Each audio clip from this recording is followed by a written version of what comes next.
Non, tous les patrons d'entreprise ne sont pas que de vulgaires salauds qui pressent leurs salariés avant de partir bénéfice dans la poche en Belgique où c'est bien connu, le chocolat est meilleur qu'en France. Il y a des entreprises qui sont versées dans le mécénat et de plus en plus même.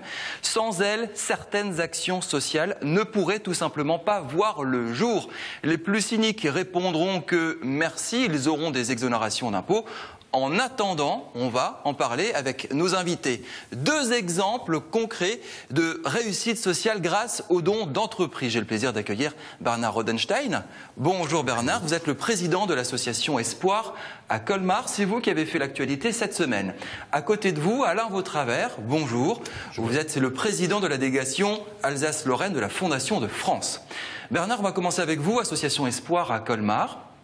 Vous avez voulu monter une maison des solidarités à Colmar et en grand patron d'entreprise, Xavier Niel, c'est le patron du groupe Télécom Free, vous a fait en don une subvention, je ne sais pas comment appeler ça, de 300 000 €, c'est ça? Tout à fait, de manière tout à fait exceptionnelle et extraordinaire.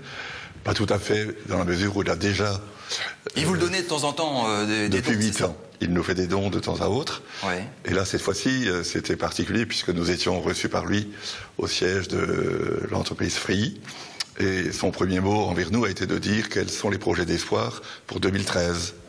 Et puis, j'ai énuméré quelques-uns des projets, mais la plupart... Donc, un qui vous tenait à cœur particulièrement, parce que ça fait longtemps que vous voulez Celui qui me tenait le plus à cœur, ouais, dont je n'osais même pas parler au CA de l'association, parce que j'allais me faire ramasser sans financement. Ouais. Et donc, en lui parlant de cette maison des solidarités, il a posé quelques questions. Et le lendemain matin, en revenant à mon bureau, le mail était déjà là depuis la veille au soir. Il annonçait qu'il voulait financer ce projet. 24 heures, même pas. Même pas, non, parce qu'il a fait son mail 5 minutes après mon départ du siège de Free. Donc, dans la foulée de notre visite à Paris, il a envoyé le mail que je n'ai trouvé que le lendemain matin, évidemment, mais ça a été extraordinairement rapide. Et en gros, dans le mail, c'était 300 000 €. 300 000 €, oui. Exactement le prix que nous coûte la maison à l'achat. On va revenir sur les objectifs de cette maison. Je retiens ce que vous avez dit. Je n'osais même pas le proposer en CA, je vais me faire ramasser. Oui, parce que les conseils d'administration sont évidemment de plus en plus obligés de veiller aux finances, aux dépenses que nous engageons, dans la mesure où les pouvoirs publics freinent des 4 fers pour les dépenses sociales. C'est malheureux à dire, mais tous les gouvernements rognent ces budgets. Ouais. Et donc, la perspective de réaliser un jour cette maison s'éloignait depuis quelque temps. Et là, subitement, elle est remise au centre de nos préoccupations. Donc, du coup, vous allez l'acheter, vous l'avez acheté. Qu'est-ce qui va se passer dans les prochaines semaines? Le compromis de vente est signé. Nous attendons de passer chez le notaire. Le virement est arrivé. Donc, le conte de fées se boucle. C'est vraiment extraordinaire. Il y a quoi dans cette maison? Alors, dans cette maison, pour l'instant, c'est équipé de bureaux, de salles de réunion. Elle restera pratiquement dans l'état. Et demain, dans cette maison des solidarités à Colmar? Alors, dans cette maison des solidarités, j'espère qu'avec plusieurs autres associations locales qui n'ont pas de fonds propres ni de moyens particulièrement importants en termes de logistique, qu'un petit groupe d'associations locales pourront tenir des permanences d'écrivains publics, de soins gratuits avec des médecins bénévoles, de facilitation des démarches administratives pour des gens qui ne savent pas comment se dépatouiller avec l'administration. Alain Vautravers, Fondation de France, les collectivités locales et l'État pressent, réduisent les subventions. Est-ce que demain, les entreprises, ces fameux mécènes, seront l'unique salut de ces associations type Espoir à Colmar pour réaliser leur action sociale? Alors, l'unique salut, j'espère que non. Nous avons quand même en France une générosité des personnes individuelles qui est importante. Mais il est exact que le mécénat des entreprises prend de plus en plus d'importance. Nous rencontrons beaucoup d'entrepreneurs qui ont développé un projet d'entreprise, qui ont réussi et qui, arrivés en fin de parcours, estiment qu'ils doivent restituer à la société une partie de la fortune qu'ils ont pu accumuler grâce à un environnement favorable. Vous avez créé une sorte de club d'entrepreneurs, c'est ça, au sein de la Fondation de France? Vous vous occupez particulièrement de ce genre de dossier? Alors tout à fait. Nous avons plusieurs activités, mais confrontés à cette demande émanant d'entreprises, nous avons estimé souhaitable de créer partout sur le territoire, et notamment à Strasbourg, des clubs d'entreprises qui rassemblent des dirigeants d'entreprises qui ont cette volonté de développer une solidarité solidarité, de restituer à la société une partie des profits qu'ils ont pu accumuler. Nous les réunissons et nous leur proposons des actions de financement, d'associations particulièrement intéressantes et nous leur proposons donc des projets sur le territoire. En gros, vous avez combien d'entreprises là, actuellement dans le portefeuille? Alors, nous avons démarré au printemps, nous avons une quinzaine d'entreprises, dont 2 d'entre elles ont déjà décidé de créer une fondation, ce qui évidemment est l'aboutissement des projets philanthropiques. Et quelles sommes sont en jeu actuellement, même si ça vient de commencer, vous avez déjà un estimatif? Sur le club entreprise, écoutez, sur le club entreprise, l'une des premières fondations qui s'est créée dans le cadre de celui-ci, c'est la fondation Gaz de Strasbourg, qui a apporté plus de 600 000 € d'emblée. Alors j'ai quelques chiffres quand même sur le mécénat d'entreprise, très intéressant. En France, il y aurait 40 000 entreprises qui seraient versées dans le mécénat. C'est un site qui s'appelle Admical qui réunit un petit peu ces chiffres. Elles auraient versé l'an dernier 2 milliards d'euros dans des actions sociales. Alors en gros, c'est quoi? C'est le social qui plaît le plus, ensuite c'est la culture et le sport, c'est ça dans l'ordre? On aime bien soutenir les actions sociales d'abord en priorité? Tous les domaines. La Fondation de France se considère comme un centre de philanthropie globale, c'est-à-dire que nous n'écartons aucun secteur et que nous intervenons dans tous les domaines. Pour l'association Espoir, est-ce que le mécénat d'entreprise fait le gros de votre budget? Est-ce que vous avez remarqué que ces derniers temps, vous avez de plus en plus recours à des entrepreneurs, des artisans qui vous filent un coup de main? Alors franchement non. Notre plus grosse source de financement propre, ce sont les dons des particuliers. Alors, il se trouve qu'en 2012, le montant des dons de particuliers s'élève exactement à 300 000 €. Le même montant que celui que Xavier Mille vient de mettre dans le pot pour l'achat d'une maison. Mais c'est quand même considérable de voir qu'un réseau de plusieurs centaines, peut-être 1500 à 1700 personnes à titre individuel, arrive à nous subventionner à hauteur de 300 000 € sur l'année, c'est considérable. Et puis à l'apport de Charles Buttner au CG68 ou Philippe Richert à la région ou ailleurs des collectivités de la ville de Colmar, chez Gilbert Meyer, et dire coucou, j'ai besoin de 300 000 €, ça aurait servi à rien. C'est-à-dire, ça nous sert de temps à autre pour des projets où chacun met 10%, 15% au maximum du projet, et encore pas sur tout, mais les collectivités sont prises à la gorge, elles aussi, et elles disent toutes, on ne peut plus, on n'y arrive plus. Donc, et le drame, alors si vous voulez, par rapport au mécénat même d'entreprise, il y a quand même des secteurs privilégiés, il faut le dire. Il y a des entreprises qui préfèrent donner pour des choses qui vont avoir ensuite une certaine retombée.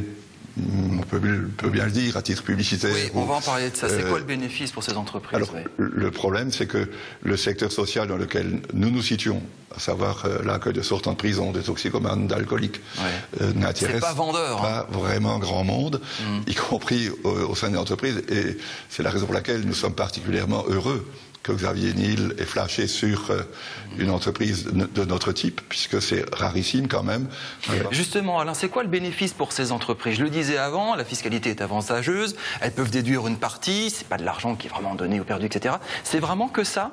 Où on peut dépasser ces frontières comptables? Il y a une prise de conscience d'un besoin de solidarité dans notre pays qui est manifeste, et c'est une façon pour les entreprises de répondre à ce besoin. Vous voyez des entrepreneurs qui jouent vraiment le jeu, alors qu'aujourd'hui ils se font taper dessus tous les jours. Tout à fait. C'est ce qu'on appelle la RSE, la responsabilité sociale des entreprises. Elles s'engagent directement dans cette voie.